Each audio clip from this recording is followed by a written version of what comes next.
لو عندك مشكلة ان كعب رجلك بيترفع في تمرين سكوات او هاك سكوات، ده ممكن يسبب لك اصابة. في الفيديو ده هعرفك ايه السبب العلمي للمشكلة وكمان ازاي تحلها. مشكلة رفع الكعب في تمرين سكوات او هاك سكوات ده بيكون ليه سببين. اول سبب ضعف في عضلة السمانة.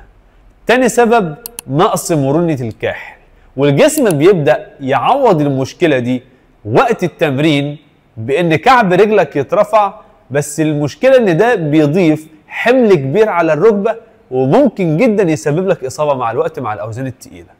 هعرفك دلوقتي 3 تمارين تقوية لعضلة السمانة زيادة مرونة الكاحل، لو عملتهم يوميا صدقني هتنتهي تماما من مشكلة رفع الكعب وقت تمرين سكوات. اول تمرين وده دايناميك ستريتش. زي ما انت شايف في الفيديو هتبدأ تثبت مشط رجلك على الحيطة بالشكل ده وكعب رجلك لامس الارض، وتبدأ تحرك رجلك بالشكل ده عشان تعمل ستريتش لعضلة السمانة وكمان تشتغل على مرونة الكاحل. التمرين ده مهم جدا وهتعمله 3 مجموعات في 15 ل 20 عدة لكل رجل. الأداء يكون ببطء وبتركيز عشان تستفيد بالتمرين.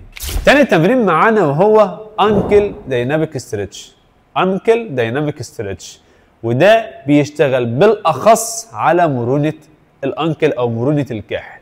زي ما انت شايف بتحط أي وزن، ممكن دمبل ممكن كتل بيل على رجلك، وتبدأ تضغط لقدام بالشكل ده زي ما انت شايف في الفيديو بحركة دايناميك. يعني مش بتضغط لقدام وبتفضل ثابت، لا انت بتفضل تحرك رجلك بالشكل ده عشان تزود المرونة في المفصل.